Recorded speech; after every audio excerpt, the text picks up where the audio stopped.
175쪽에 등기사항 이 부분도 출제되는 부분입니다. 출제되는 부분이라서 좀 보셔야 되는데요.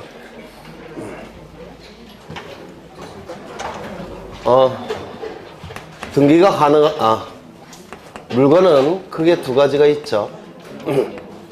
동산과 부동산이 있을 겁니다. 동산은 공시방법이 뭔가요? 처음이요. 부동산은 공시방법이 등기가 될 텐데 부동산도 둘로 나눠지죠. 뭐로 나눠집니까? 토지 위의 정착물, 토지 위의 정착물로 나눠지고, 토지 위의 정착물은 어떻게 구분했습니까? 건물과 건물 이외의 정착물로 구분을 했습니다. 이 건물 이외의 정착물은 민법에서 하셨겠지만 토지의 구성 부분이에요. 토지의 구성 부분. 그래서 별도로 등기할 수가 없습니다. 이건 등기부가 있으니까 등기가 가능하고요. 이건 등기가 가능하고, 등기부가 있으니까 등기가 가능하고, 건물 이외의 정착물은 토지의 구성 부분으로 보니까 등기가 허용되지 않을 겁니다. 그러면 등기가 가능한 건물과 등기가 불가능한 건물 이외의 정착물을 구분하는 기준이 있을 텐데, 이 구분 기준은 세 가지가 있다고 했죠. 첫 번째 뭐가 있습니까? 땅에 딱 붙어 있어야 됩니다. 정착성. 두 번째는요, 바깥에 공기와 안에 공기가 분단된 성질이 있어야 돼요. 즉 지붕이 있어야 되고, 그리고 사방에 벽이 있어야 됩니다. 쉽게 얘기해서 외관상 건물이 완성이 돼야 됩니다. 세 번째, 용도성을 갖춰야 된다고 했죠. 그 건물이 지어진 용도를 갖출 정도로 건물이 완성이 돼야 됩니다. 용도성은 내부적으로 건물이 완성될 걸 요구해요. 그래서 이 등기할 수 있는 건물이 되기 위해서는 결국은 완성된 건물만 등기할 수 있다는 뜻이에요. 그래서 민법상의 건물과 우리 등기법상의 건물은 얘기가 달라집니다. 민법상의 건물이 성립되는 시점은 어느 시점이에요? 지붕이 있고 주벽만 있으면 되죠. 그런데 우리 등기법상 건물이 되기 위해서는 등기가 가능해야 되니까 건물이 완성될 걸 요구하는 겁니다. 그래서 외기분단성, 용도성을 갖춰야 돼요. 그래서 완성돼야지만 등기부가 만들어지는 겁니다. 그래서 이 세 가지를 좀 암기하셔야 됩니다. 세 가지를. 그러면 책을 좀 보겠습니다. 등기할 물건이 나와 있고요. 첫 번째 토지가 나와 있는데, 토지, 필지별로 등기부가 존재하죠. 기억나십니까? 그럼 필지라는 것은 지번 부여 지역별로 사람이 선을 그은 게 필지였죠. 도시지역은 동, 농촌지역은 리. 그래서 지번 부여 지역별로 사람이 인위적으로 선을 그은 것이 필지라고 말씀을 드린 적이 있어요. 그래서 이 토지는 인위적이라는 문구 하나 기억하시면 돼요. 인위적. 그래서 자연적으로 구획된 것이 아니라 인위적으로 구획을 한 겁니다. 그리고 넘기시면 하천의 등기 능력 이렇게 나와 있는데, 하천. 이 하천은 농업용수, 생활용수, 공업용수로 사용이 됩니다. 맞습니까? 따라서 예전에 하천법에서는 2009년도인가 8년도인가 하천법에서는 하천은 국유재산으로 간주했습니다. 국유재산으로 간주를 해버리니까 거래가 됩니까? 안 됩니까? 안 돼요. 거래가 안 되기 때문에 등기도 불가능했습니다. 그런데 이걸 하천의 국유재라고 부르는데요. 하천의 국유재를 우리 법에서 폐지했습니다. 이제 하천은 국유재가 아니에요. 하천법에서 하천의 국유재를 폐지한 겁니다. 그러면 하천의 국유재가 폐지됐으니까 이제 원칙은 모든 등기가 가능합니다. 모든 등기가 가능해요. 저당권 등기, 가압류 등기, 가처분 등기, 모든 등기가 다 가능합니다. 다만 하천은 생활용수, 농업용수, 공업용수로 사용되고 있기 때문에 특정인에게 독점적 사용은 용납할 수가 없습니다. 독점적 사용은. 그래서 사용 권능이 있는 권리는, 사용수익 권능이 있는 권리는 등기가 불가능합니다. 예전에 말씀드린 것 같은데, 여기 하천이 이렇게 있을 때, 이 하천은 농업용수, 생활용수, 공업용수로 사용이 됩니다. 이렇게 농업용수, 생활용수, 공업용수로 사용이 돼요. 국유재가 폐지가 됐기 때문에 원칙은 모든 등기가 다 가능합니다. 다만 농업용수, 생활용수, 공업용수로 사용되고 있기 때문에 특정인에게 독점적 사용을 인정할 수 있는 등기는 허용되지 않습니다. 그러면 특정인에게 독점적인 사용 수익을 인정할 수 있는 권리는 뭐가 있을까요? 지상권, 지역권, 전세권, 임차권. 요 4개의 등기는 금지되어 있습니다. 그래서 그걸 좀 외워두셔야 돼요. 모든 등기가 다 가능하지만 특정인에게 독점적 사용 수익이 인정될 여지가 있는 지상권, 지역권, 전세권, 임차권 등기는 여전히 금지되어 있다는 겁니다. 그래서 177쪽에 4번 등기를 할 수 없는 경우가 나와 있으니까 네, 요걸 좀 기억해 두시면 돼요. 지상권, 지역권, 전세권, 임차권 등기. 요 4개의 등기만 네, 금지되어 있습니다. 나머지 등기는 다 가능합니다. 소유권 보전, 소유권 이전, 저당권 설정, 가압류, 가처분 다 가능합니다. 그 다음에 건물 나와 있는데요. 이 건물이 등기될 수 있기 위해서는 3가지 요건을 충족해야 된다고 그랬죠. 첫 번째, 정착성. 정착성은 동상과 구별되는 개념이 될 겁니다. 두 번째, 외기분단성. 그래서 외관상 완성될 걸 요구합니다. 세 번째, 용도성. 내부적으로 완성될 걸 요구해요. 그래서 이 용도성을 얘기할 때 이렇게 얘기를 해요. 등기 얘기에 있는 내용인데요. 갑이 이 건물을 신축해서 숙박업 용도로 사용하고자 합니다. 그러면 숙박업 용도로 사용하기 위해서는 내부에 객실이 설치돼야 되죠. 객실이 설치돼야지만 숙박업 용도로 사용될 수 있습니다. 이걸 용도성이라고 불러요.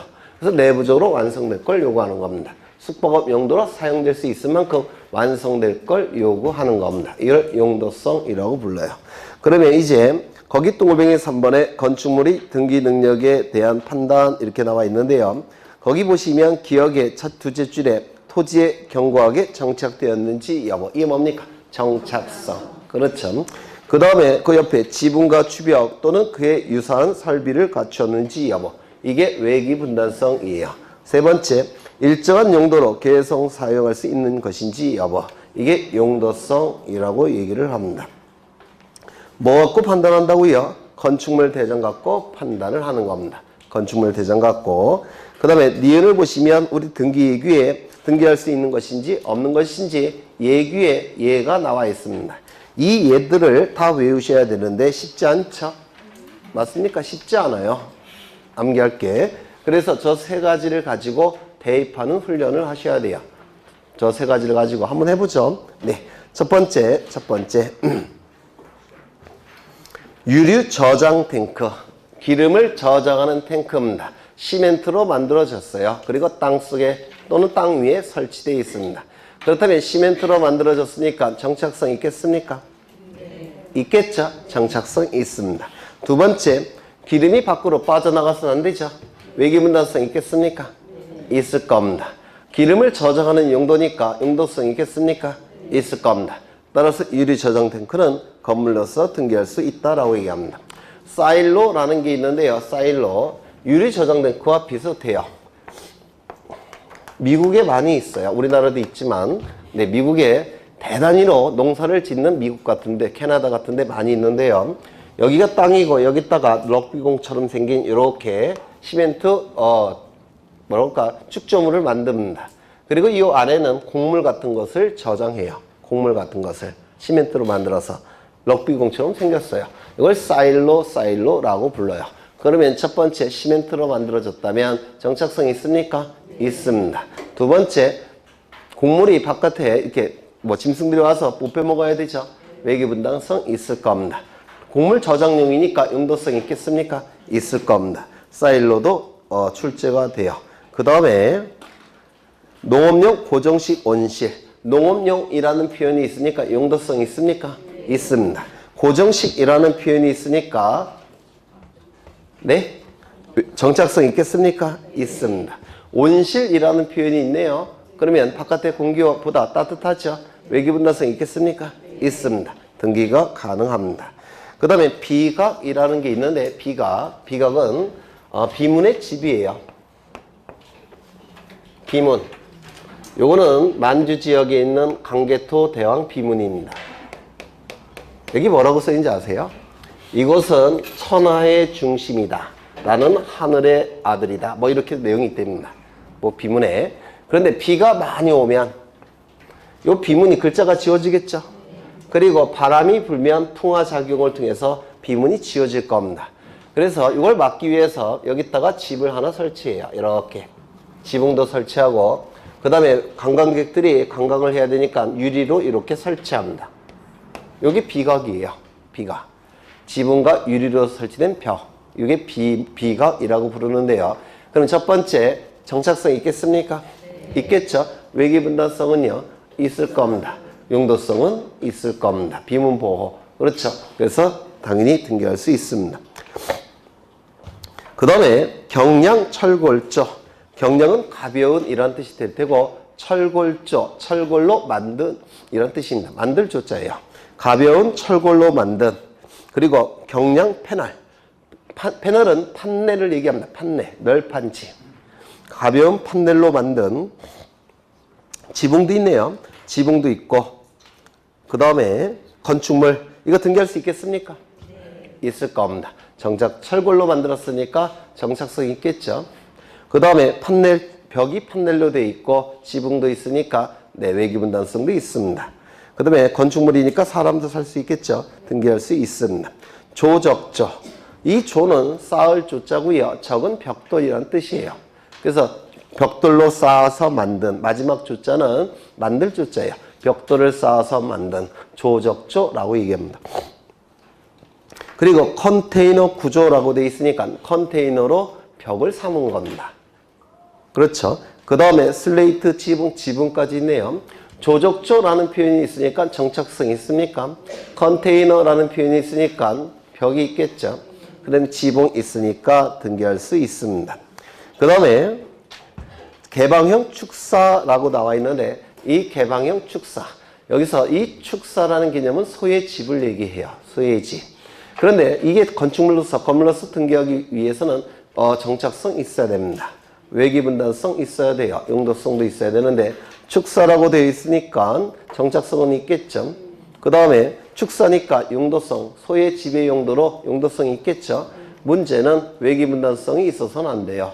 왜냐면 이 외기분단, 만약에 사방에 벽이 있게 되면 공기가 통풍이 안 돼서 이 소가 아프대요.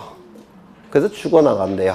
이 소가. 그러면 이 외기분단성이 없으니까 등기할 수 있도록 등기해서는 안 되는 것처럼 보이지만 축사도 이것도 재산입니다. 재산.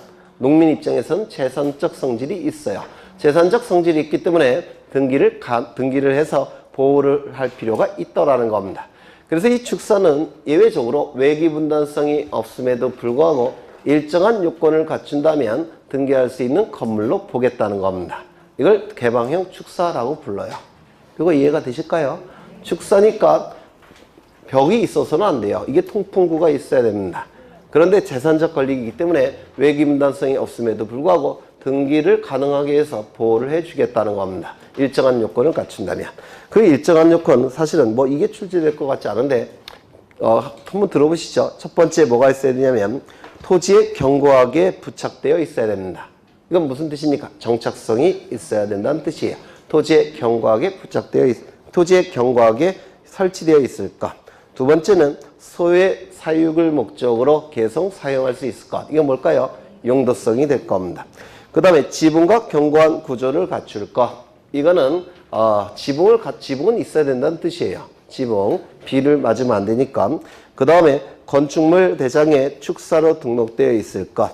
연면적 200제곱미터를 초과할 것. 이렇게 5가지 요건이 충족이 될 때는 등기할 수 있는 건물로 보겠다는 겁니다. 그 다음에 한 번 출제가 됐어요. 우리 시험에. 틀리라고 된 문제였기 때문에. 그 다음에 B를 보시죠. 등기 능력이 없는 건축물의 예시라고 되어 있는데 거기 보시면 농지, 계량시설의 공작물이라고 나와 있는데 공작물이니까 건물은 아니겠죠. 등기할 수 없습니다. 가로를 보니까 방수문이라고 나와 있는데 방수문은 뭐냐면 물을 방어하는 문이란 뜻이에요. 물을 방어하는 문. 예를 들어서 공유수면을 매립하게 되면 이게 바닷물이 들어올 수도 있죠. 그래서 그 해안가에 방수문을 설치합니다. 비가 많이 오는 경우 이게 또 해일이 이런 경우 바닷물이 안으로 들어오지 못하게끔 물을 방어하는 문이라는 뜻이에요. 방수문. 그 다음에 잠관. 잠관이 있는데 이거는 땅속에 잠겨진 관이라는 뜻입니다. 땅속에 잠겨진 관. 즉 튜브를 얘기해요. 물이 비가 많이 오면 이걸 배출시킬 튜브. 건물은 아니겠죠. 잠겨진 관이란 뜻이에요. 튜브. 그 다음에 농지 계량시설의 공작물 이렇게 나와 있는데 방수문. 이건 뭐겠습니까? 물을 방어하는 문이란 뜻이에요. 아니요. 맞죠? 네. 물을 방어하는 문. 금방 보셨는데, 네.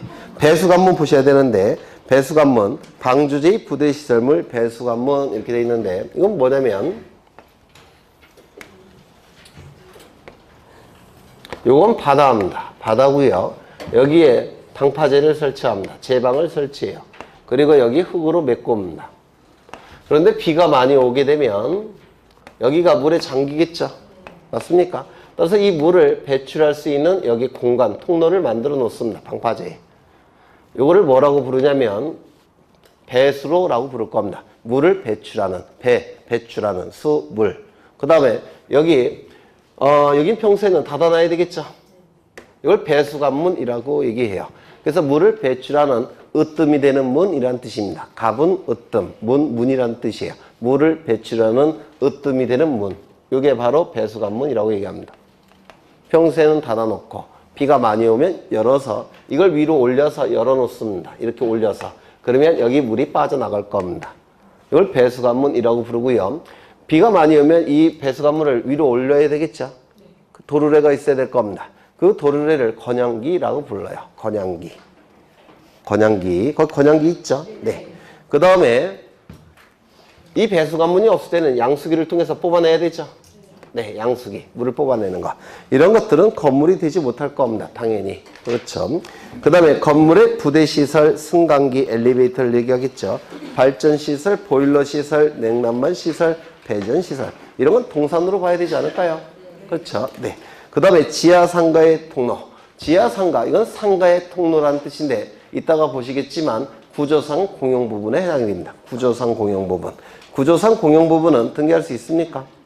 없죠. 표제부도 없고 갑구도 없고 을구도 없다고 했습니다. 이따가 보실 거예요. 그 다음에 컨테이너. 컨테이너 이거는 건물로 볼 수 있을까요? 이건 컨테이너예요. 그냥 동산입니다. 그래서 제가 한참 힘 좋을 때는 번쩍 들 수도 있었어요. 컨테이너. 동산이에요. 동산. 비닐하우스. 비닐하우스. 언제든지 해체해서 다른 곳에 옮겨서 설치할 수 있죠. 정착성이 없습니다. 주유소 캐노피. 주유소를 가보시면요. 여기 주유기가 달려있을 테고 그리고 자동차가 정차가 되면 기름을 넣을 겁니다. 그렇죠? 그래서 요 지붕과 요 기둥으로 구성된 게 캐노피라고 불러요. 그래서 이거는 외기분단성이 없죠. 등기할 수 있는 건물이 될 수 없을 겁니다. 그 다음에 양어장. 이게 재작년에 법무사 시험에 나왔는데요. 양어장은 등기할 수 없다. OX? X입니다. 왜냐면 토지로 등기할 수 있습니다. 양어장이라는 지목이 존재하죠. 그래서 토지로는 등기할 수 있어요. 양어장은 건물로서 등기할 수 없다. OX? 이건 O가 되는 겁니다. 건물로서는 등기가 안 돼요. 왜? 지붕이 없고 벽이 없으니까. 그렇죠. 그래서 지붕이 없어서 외기분단성이 없어서 건물로서 등기할 수는 없지만 양어장이라는 토지의 지목이기 때문에 토지로서는 등기할 수 있습니다. 5개 풀장 등기할 수 없을 겁니다. 지붕이 없을 테니까. 그 다음에 경량 철골조 혹은 조립식 패널 구조의 건축물. 아까 이와 비슷한 거는 등기할 수 있다 그랬죠? 그러면 차이가 뭘까요? 앞에서는 지붕이 있었고 여기는 지붕이 없습니다. 그래서 등기할 수 없다는 뜻입니다. 네, 그 정도 보시면 될 것 같아요. 그 다음에 집합건물의 등기능력이라고 되어 있는데 집합건물의 등기능력. 이것도 예전에 한 건데 다시 한번 보겠습니다.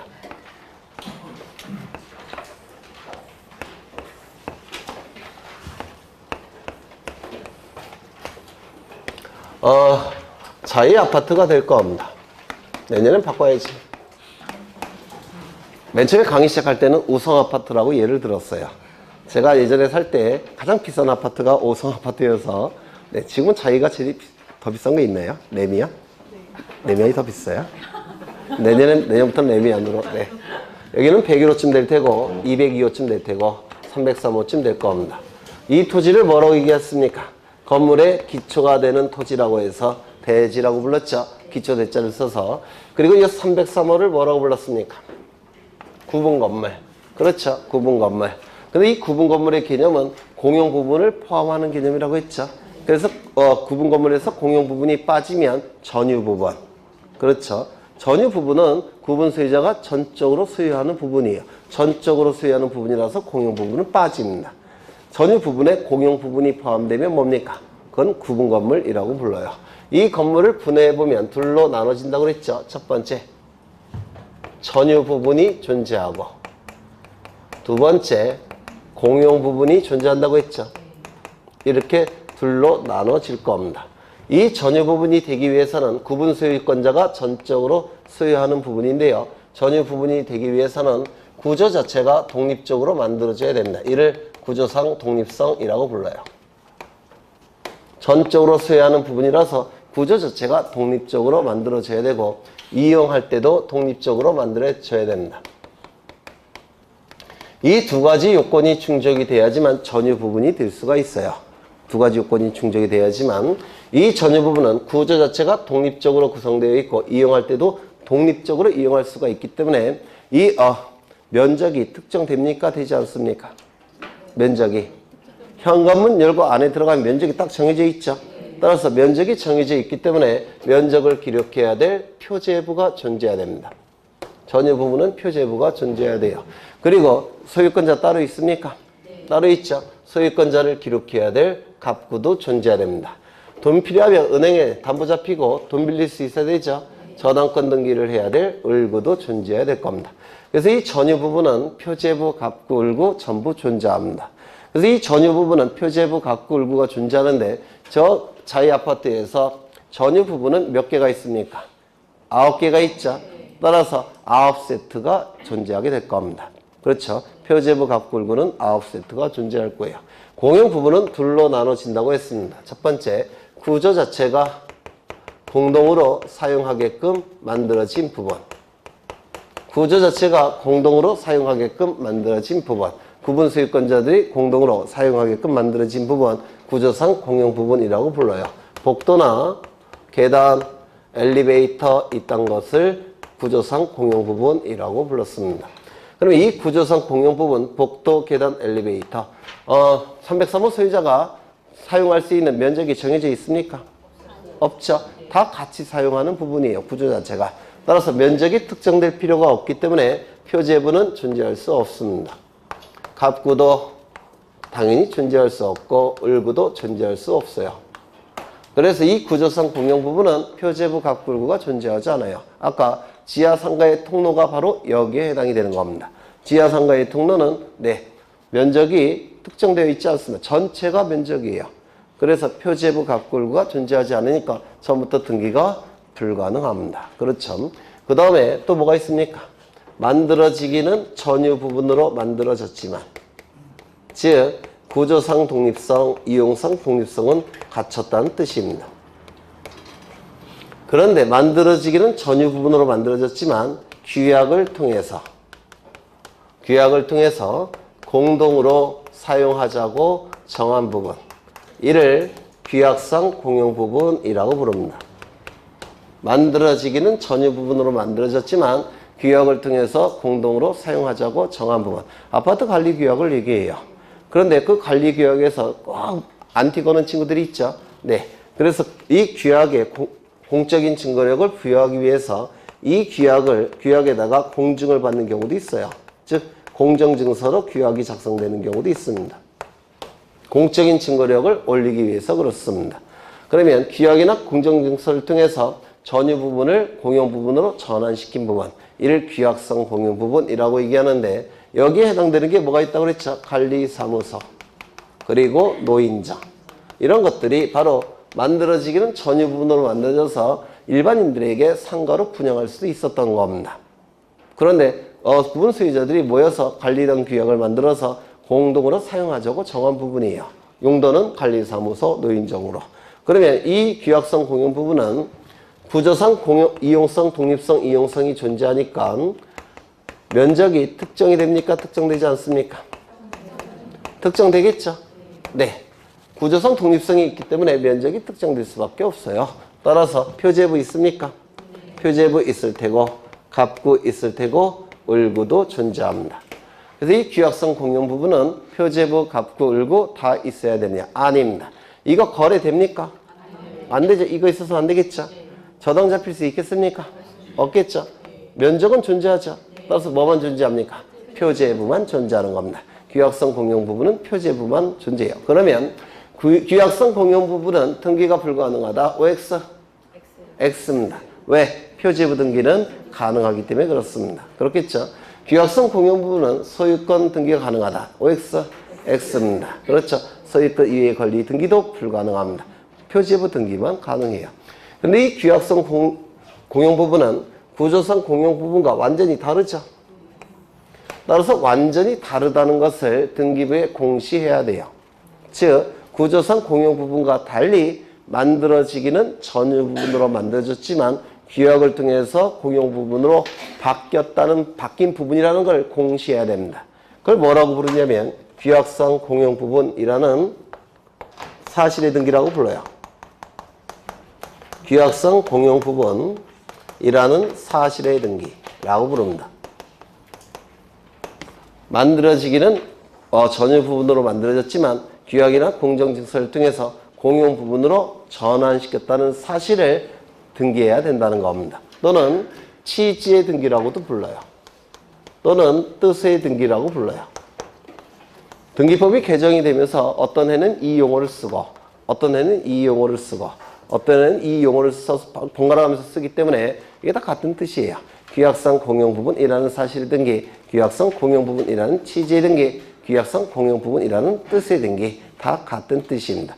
그러면 이러한 등기는 등기부 어디에 해야 될까요? 여기에 할 수밖에 없습니다. 등기 기록은 이것밖에 없죠. 그래서 표제부에서 이루어지는 등기예요. 표제부에서. 그럼 이 표제부에서 이루어지는 등기니까 단독이겠습니까? 공동이겠습니까? 단독 신청이 될 수밖에 없습니다. 누가 등기를 신청해야 될까요? 소유권의 등기 명인이 신청하는 겁니다. 즉 101호 소유자부터 900이 아니죠. 제가 900 몇째 사니까 101호 소유자부터 303호 소유자들이 신청하는 겁니다. 단독 신청. 소유권의 등기 명인이 신청할 겁니다.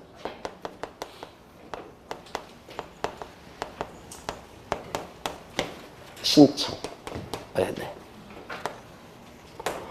그 다음에 규약을 통해서 공용 부분으로 전환시켰는데 규약을 폐지하면 어떻게 될까요? 규약으로 인해서 전유 부분이 공용 부분으로 전환됐죠. 그러면 규약을 폐지하면 어떻게 됐습니까? 다시 원상복귀하겠죠. 그럼 전유 부분이 됩니다. 이 전유 부분은 구분 소유권자가 전적으로 소유하는 부분이에요. 그러면 소유권을 취득하는 자가 나타나겠죠. 소유권을 취득하는 자가 그 소유권 취득하는 자 예를 들어서 A라고 한다면 A는 누구와 거래를 한 겁니까? 101호 소유자부터 303호 소유자 9명과 거래를 했죠. 매매계약 체결했죠. 매매계약 체결했으니까 무슨 등기 해야 되겠습니까? 소유권 이전 등기. 문제는 소유권 이전 등기를 할 수가 없어요. 왜? 갑구가 없으니까. 갑구 없잖아요. 갑구에 보존 등기 명인이 있어야지만 이전 등기 할 수 있죠. 그런데 갑구가 없어서 이전 등기를 할 수는 없습니다. 그러면 무슨 등기 할 수밖에 없습니까? 네? 보존 등기. 그렇죠. 갑구를 만드는 등기를 신청할 수밖에 없습니다. 따라서 무슨 등기 신청한다고요? 보존 등기를 신청하는 겁니다. 이 보존 등기는 단독 신청입니까? 공동 신청입니까? 단독 신청이 될 거예요. 이거 지금 세 번째인가 하는 거예요. 네, 세 번째인가 두 번째인가 하는 거예요. 앞으로도 8번 남았어요. 언젠간 외울 거예요. 네. 그러면 책을 좀 보겠습니다. 집합 건물의 등기 능력이라고 나와 있는데요. 거기 쭉 전부 다 설명드렸습니다. 그 다음에 구분 건물과 집합 건물 나와 있는데 이것도 다 설명이 됐어요. 기타 나와 있고요. 공유수면은 바다를 얘기합니다. 바다는 등기할 수 있습니까? 없을 겁니다. 토굴이 등기됩니까? 외계문단성이 없어요. 용도성도 없다고 평가합니다. 그래서 토굴도 등기할 수가 없습니다. 방조제, 제방 등기할 수 있을까요? 있죠. 건물로는 등기가 불가능합니다. 대신 뭐로서 등기할 수 있습니까? 토지로는 등기할 수 있습니다. 왜요? 제방이라는 지목이 존재하죠. 네. 그 다음에 우측을 보시면 등기할 권리라고 되어 있는데 뭐 이건 민법에서 다 하실 겁니다. 6번을 보시면 권리 질권이 나와 있죠. 이 권리 질권, 질권은 두 가지예요. 질은 인질이라는 뜻이고 권은 권리라는 뜻인데 인질로 가질 수 있는 권리, 즉 채무자가 제공한 특정물을 인질로 가질 수 있는 권리가 질권이에요. 담보물권의 일종이죠. 그 인질이 될 수 있는 대상은 두 가지가 있는데 동산일 때는 동산질권, 권리일 때는 권리질권이라고 얘기합니다. 이 권리질권은 저당권부 채권질권을 의미하는데요. 저당권부 채권질권 이것 좀 보겠습니다. 이것도 출제가 되니까 여기 이러한 부동산이 있고요. 소유자가 갑입니다. 갑이 을로부터 돈을 빌립니다. 10억 원을 빌려요. 그냥 안 빌려주겠죠. 담보를 요구할 겁니다. 그래서 갑은 을에게 저당권을 설정해 줍니다. 그러면 을은 10억 원의 비담보 채권이 발생했고 저당권 등기까지 이루어지게 되면 저당권을 취득하게 될 겁니다. 물론 저당권 설정 등기예요. 그럼 이건 소유자부터 몇 번째입니까? 첫 번째. 따라서 주등기, 부기등기, 주등기. 소유자로부터 첫 번째 도출된 등기, 주등기. 이때 요 10억 원의 채권은 변제기가 1년 남았는데 지금 당장 9억 원이 필요해요. 그러면 돈 달라고 얘기할 수 있습니까? 변제기 1년 남았는데. 없겠죠. 돈 달라고 청구할 수 없어요. 왜? 변제기 아직 1년 남았으니까. 그러면 이 을이 선택할 수 있는 방법은 이것을 팔든지 아니면 이것을 담보로 다른 자에게 제공해서 돈을 마련해 놔야 됩니다. 어떤 방법을 선택했냐면 이 을이 이걸 담보로 제공합니다. 병에게. 담보로 제공하고 9억 원을 빌렸습니다. 9억 원을. 병은 담보를 요구할 겁니다. 그래서 이 채권을 담보로 제공하는 게 뭐냐면 질권이에요. 이게 바로 권리질권. 그중에서 채권질권이라는 겁니다. 채권이 질권 설정하는 거예요. 그러면 질권 설정을 할 테고요. 질권 설정. 병은 어떤 권리 취득했습니까? 9억 원 취득했죠. 9억 원의 채권을 취득했고요. 그 다음에 이 채권에 대해서 인질로 넘어가는 겁니다. 10억 원의 채권 질권을 취득한 겁니다. 이게 채권 질권이라는 거예요. 여기까지 되셨습니까? 이때 이 피담보 채권이 지금 담보로 제공되고 있죠. 수반성에 의해서 이거 어떻게 해야 될까요? 따라가야 됩니다. 그래서 이 10억 원의 채권 질권은 저당권이 붙은 상태예요. 저당권부 채권 질권 이렇게 얘기합니다.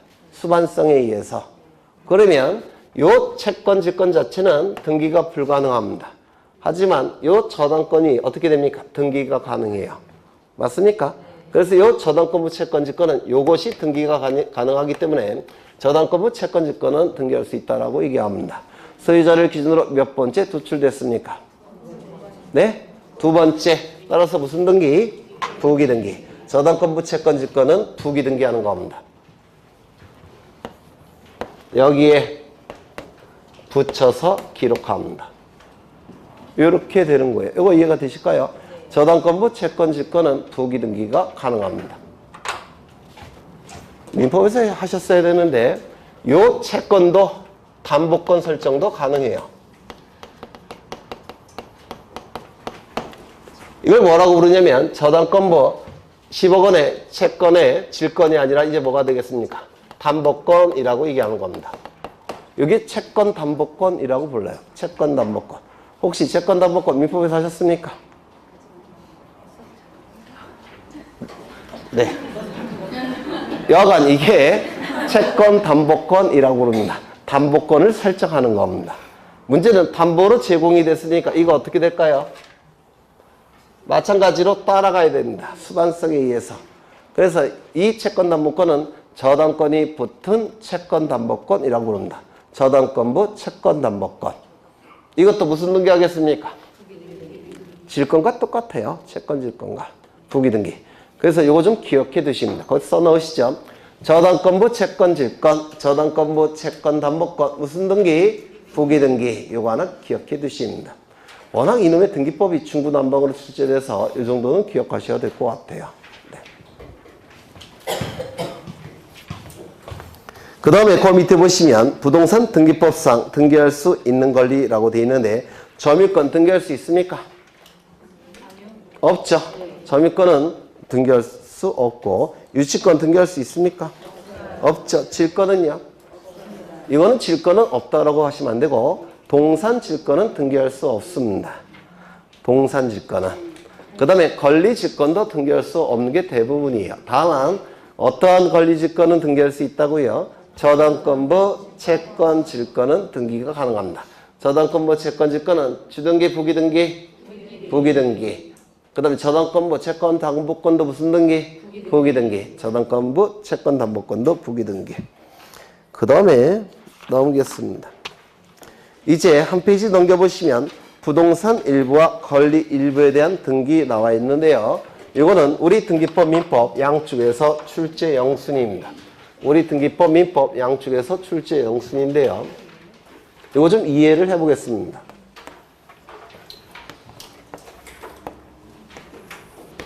민법에서도 하셨을 거예요.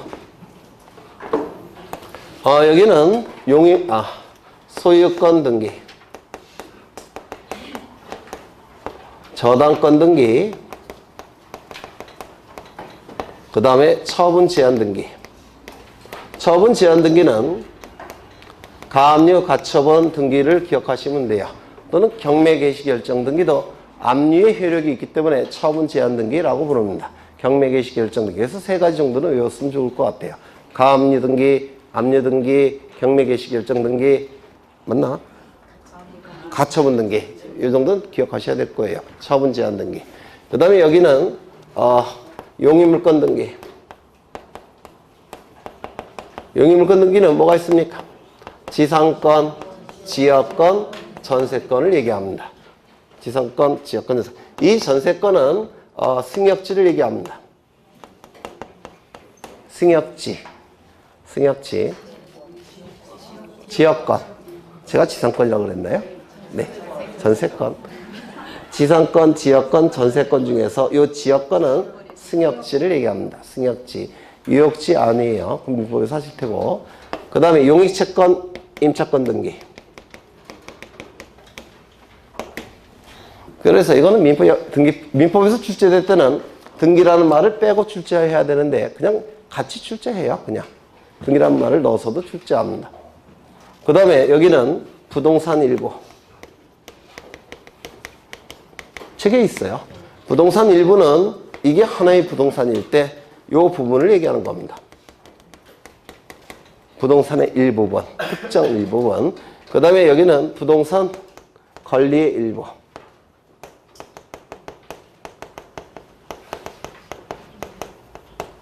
여기서 소유권이 일반적이니까 공유지분, 지분하겠습니다.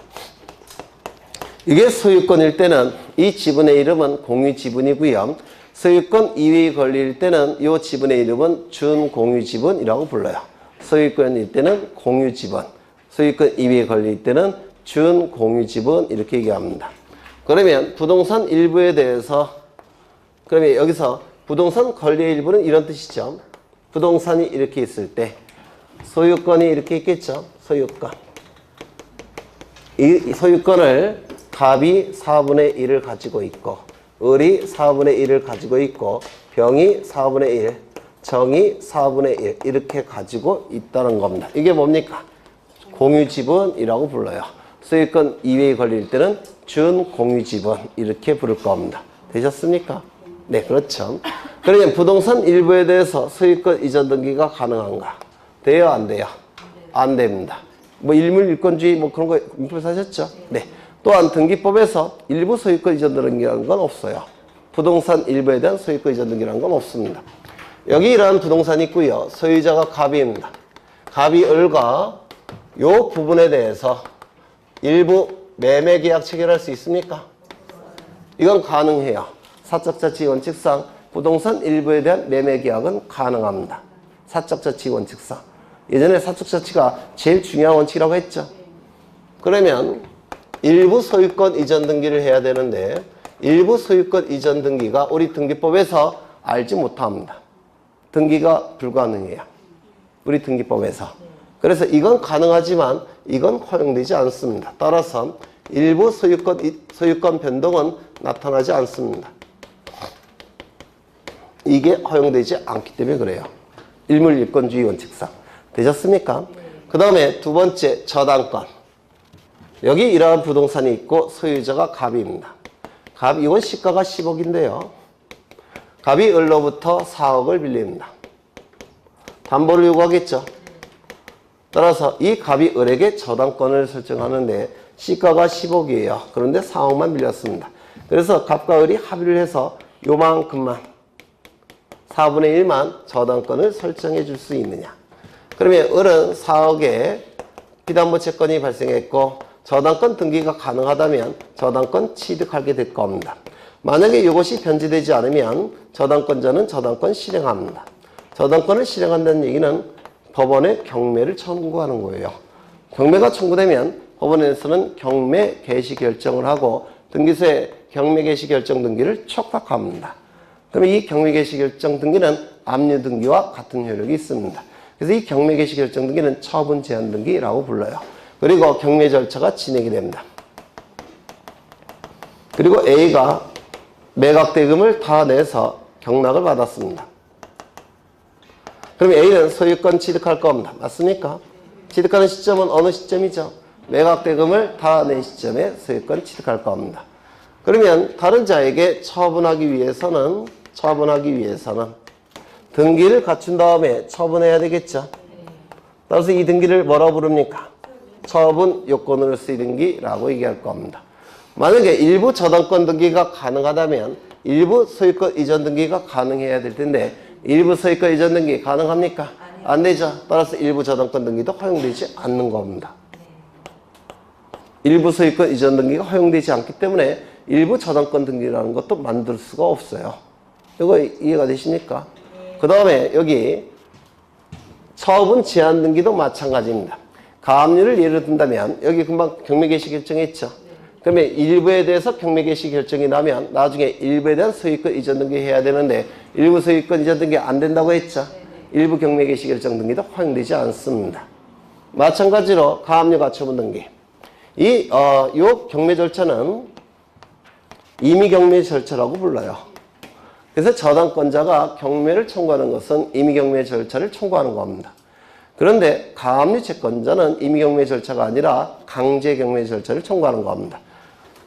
가압류 채권자는 강제 경매 절차. 요 차이만 있습니다. 그러면 저당권 등기가 일부에 대해서 안 된다면 가압류는 당연히 안 되겠죠. 맞습니까? 가압류. 저당권자는 임의 경매 절차를 청구하는 거고요. 가압류 채권자는 강제 경매 절차를 청구할 뿐입니다. 차이가 그것만 있어요. 저당권자와 가압류 채권자는. 그러면 일부 저당권 등기가 안 되는 것처럼 일부 가압류 등기도 안 되는 겁니다. 이거 되셨을까요? 그 다음에 처분금지 가처분 채권자는 경매 절차로 넘기는 게 아니고 금전 이외의 채권이라고 그랬죠. 가압류 채권자는 돈으로 받는 거니까 여기서 받아갈 수 있어요. 그래서 이미 강제경매 절차로 넘기는 거고 처분금지 가처분 채권자는 뺏어오는 겁니다. 뺏어오는 거예요. 뺏어올 때 일부 소유권 이전 등기 할 수 있습니까? 없죠. 따라서 일부 가처분 등기도 안 되는 겁니다. 그럼 어떻게 해야 됩니까? 전부에 대해 할 수밖에 없어요. 그렇죠. 그래서 부동산 일부에 대해서 이런 등기 됩니까? 안 됩니까? 안 된다라고 얘기합니다. 요 저당권 등기나 처분 제한 등기는 소유권 이전 등기 직전에 하는 등기예요. 그렇지 않습니까? 저당권 등기나 처분 제한 등기는 소유권 이전 등기를 하기 직전에 하는 등기라서 소유권 이전 등기가 안 되는 것처럼 저당권 등기, 처분 제한 등기도 안 되는 겁니다. 이거 이해가 되실까요? 네.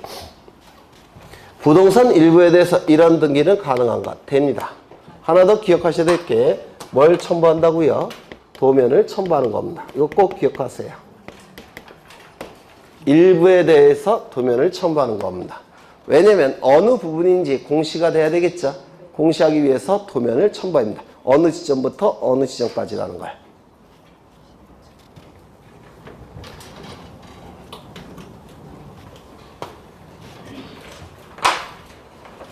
이거는 일물일권주의 예외겠네요. 그렇죠? 네. 요 토지는 10만 평이에요. 그리고 갑은 이 10만 평의 지주입니다. 엄청 부럽네요. 그리고 을은 농부예요. 가난합니다. 가난한 사람은 꼭 애들도 많죠. 10명. 그러면 이제 을은 농부고 가난하고 토지가 없습니다. 그런데 농사는 져야 되겠어요. 애들 때문에. 맞습니까? 그러면 갑의 토지를 빌려서 농사를 지어야 되는데 만약에 전부에 대해서만 전세권이 가능하다고 한다면 굶어 죽으란 얘기입니다.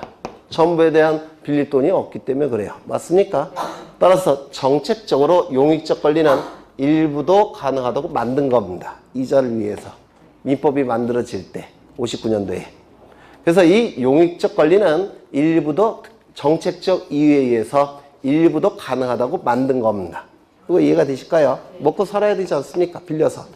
그래서 용익물권, 용익채권, 임차권은 정책적 이유에 의해서 민법이 만들어질 때 일부를 가능하도록 만든 겁니다. 그래서 이거는 다 가능해요. 이거 이해하셔야 되는데 부동산 일부에 대한 지상권, 부동산 일부에 대한 승역지 지역권, 부동산 일부에 대한 전세권, 부동산 일부에 대한 임차권 다 가능한 겁니다. 일물일권주의 예외예요. 정책적 이유에 의해서. 그 다음에 부동산 권리의 일부 나와 있는데요. 이 개념은 바로 이거라고 했죠. 네, 이것도 이해를 하겠습니다. 예전에 설명드린 것 같은데 여기 토지 또는 건물이 있는데요. 갑이 4분의 1을 가지고 있고 을이 4분의 1 가지고 있고 병이 4분의 1 가지고 있고 정이 4분의 1을 가지고 있습니다. 지분 형태로 가지고 있다는 겁니다. 그럼 이 지분의 개념이 뭐냐면 이 부동산을 더 이상 쪼갤 수 없는 작은 점들로 구성되었다고 봤을 때 원자로 구성되었다고 봤을 때 이 점을 확대를 해보면 이렇게 나눠가는 겁니다. 갑, 을, 병, 정. 이게 양청수 교수라고 서울대 교수가 만든 논문에 있어요.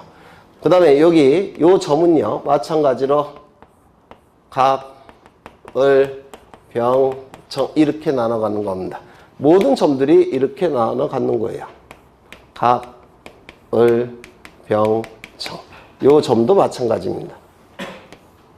갑, 을, 병, 정. 만약에 A가 단독 소유하고 있다면 이 부분이 전부 다 A 이렇게 될 겁니다. 맞습니까? A의 단독 소유라고 한다면. 그럼 이 지분의 개념이 뭐냐면 한 개 소유권의 불량적 일부 이렇게 얘기하는 겁니다. 한 개 소유권의 불량적 일부. 이거 이해가 되실까요? 단독 소유는 이 부분에 전부 다 A. 그래서 지분은 한 개 소유권의 불량적 일부다. 민법에서 그렇게 개념을 정의해요. 이때 갑은 자신의 지분을 A에게 돈 받고 팔 수 있습니까? 이렇게 되겠죠. 그럼 이 갑의 위치에 누가 들어가면 됩니까? A가 들어가면 돼요. 전혀 문제가 없습니다. 맞습니까? 따라서 이 공유지분은 지분 처분의 자유가 인정된다라고 얘기합니다.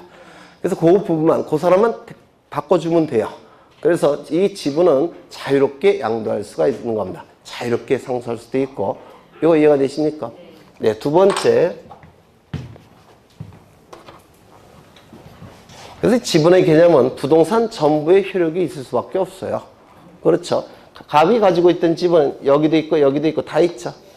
그래서 부동산 전부의 효력이 있다라고 얘기합니다. 이 개념을 이해하시면 민법의 공유가 대단히 쉬워집니다. 다 이걸로 설명이 돼요. 그러면 이 정이 B에게 전세권을 설정해 줍니다. 그래서 병이 전세권 등기에서 전세권을 취득했다면 이 B가 사용 수익할 수 있는 부분은 어딜까요? 이거 사람이 여기만 골라서 사용 수익할 수 있습니까? 불가능해요. 신이 아닌 이상. 따라서 이 지분은 용익권 설정이 허용되지 않은 겁니다. 지상권, 지역권, 전세권, 임차권 어떤 것도 허용되지 않아요. 지분의 개념이 그렇습니다. 그렇죠? 네. 그래서 이거는 안 되고 여기는 되고 이렇게 되는 겁니다. 소유권 이전 등기 직전에 이루어지는 게 저당권, 그 다음에 처분 제한 등기라고 했죠. 지분에 대한 이전 등기가 가능하니까 지분에 대한 저당권, 처분 제한 등기가 가능한 겁니다. 네, 이렇게 기억하시면 돼요. 하나 더.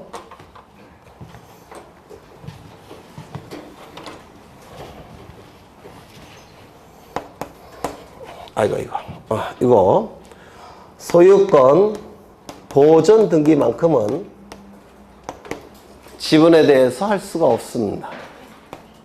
요거. 그래서 소유권 보존 등기 제외예요. 여기서 여기다 써야 되겠다. 소유권 보존 등기 제외. 요거를 좀 이해를 하고 좀 쉬겠습니다.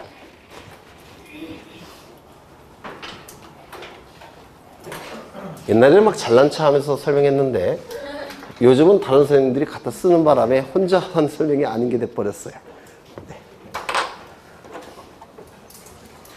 각 1억, 을 1억, 병 1억 각출해서 이 건물을 신축합니다. 그러면 이 가불병은 소유권을 취득할 겁니다. 민법에 의해서. 그렇죠? 그리고 1억 원씩 투자를 했으니까 지분은 어떻게 될까요? 3분의 1, 3분의 1, 3분의 1이 될 겁니다. 이 취득한 소유권을 보호받기 위해서는 공시를 해야 됩니다. 공시하는 방법은 등기를 갖추는 거죠. 그래서 등기를 갖춰야 돼요. 그래서 갑, 을, 병은 모여서 등기소에 갑니다. 등기소에 가서 무슨 등기 신청합니까? 보존 등기를 신청하게 될 겁니다. 맞습니까? 보존 등기 신청에 의해서 등기관은 이러한 등기를 해줄 겁니다. 1번 소유권 보존, 그리고 공유, 갑 3분의 1, 을 3분의 1, 병 3분의 1 이렇게 등기를 할 겁니다. 여기까지 되셨나요? 이건 지극히 정상적인 등기입니다. 맞습니까? 지극히 정상적인 등기예요. 이때 갑이 단독으로 보존 등기 신청해서 등기부에 이렇게 등기가 될 수가 있느냐. 1번 소유권 보존 공유 갑 3분의 1 이렇게 등기가 실행될 수 있겠습니까? 보존 등기는 등기부를 만드는, 등기부를 개선하는 등기라고 얘기합니다. 등기부를 개선하는 등기라서 보존 등기만큼은 이 물권 변동 과정을 정확하게 공시해야 됩니다. 등기부를 개설하는 등기예요. 따라서 보존 등기만큼은 물권 변동 과정을 정확하게 공시해야 돼요. 따라서 이렇게 공시가 되면 정확하게 공시된 겁니까? 을과 병이 빠져 있죠. 이 등기는 허용되지 않습니다. 그러면 이거는 될까요? 요 을이 단독으로 등기를 신청해서 이렇게 등기가 나왔습니다. 이건 될까요? 물권 변동 과정을 공시합니까? 이건 가능해요. 왜? 등기부에 갑을병의 지분이 정확하게 나와 있기 때문에 그렇습니다. 되셨나요? 정리를 하죠. 소유권 보존 등기는 소유권자 전원이 보존 등기를 신청하는 게 원칙입니다. 따라서 1인이 자신의 지분만에 대해서 보존 등기 신청할 수는 없습니다. 물권 변동 과정을 제대로 공시하지 못하기 때문에 그렇습니다. 다만 지분권자 1인이 전원 명의로 보존 등기 신청할 수 있습니까? 있습니다. 을병에게도 손해가 발생하지 않고 당연한 등기를 했기 때문에 그렇습니다. 이것도 기억해 두십니다. 지분권자 1인은 자신의 지분에 대해서만 보존 등기 신청할 수는 없다는 겁니다.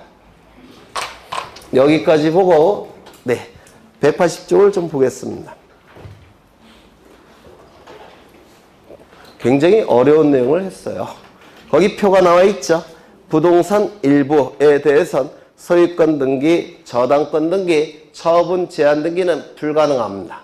맞습니까? 그래서 법무사 시험에 이렇게만 자꾸 출제되는데 부동산 일부에 대한 처분 제한 등기는 허용되지 않는다. OX? 오죠? 부동산, 그러면 지분권자는 부동산 전부에 대해 처분 제한 등기 할 수 있다. OX? 이건 오예요. 일부는 불가능하니까 전부에 할 수밖에 없다는 겁니다. 그렇게 자주 출제해요. 그 다음에 부동산 일부에 대한 용익물권, 지상권, 지역권, 전세권, 정확하게 지역권은 승역지를 얘기하는 겁니다. 승역지. 그 다음에 임차권 등기는 허용이 됩니다. 이거는 정책적 이유에 의해서 가난한 사람을 보호하기 위해서 정책적 이유에 의해서 이렇게 만든 겁니다. 지분에 대해서는 소유권, 저당권, 처분 제한 등기가 다 허용이 됩니다. 다만 지분에 대해서 소유권 보존 등기는 불가능합니다. 다만 천원 명의는 가능할 거예요. 그 다음에 지분에 대해서 용의물권, 용의채권 등기 가능합니까? 이건 개념상 불가능합니다. 네, 그 정도 보시면 될 것 같아요. 이 편은 민법, 등기법 양쪽에서 출제 영순이에요. 무조건 출제된다고 생각하십니다. 잠시 쉬었다 하겠습니다.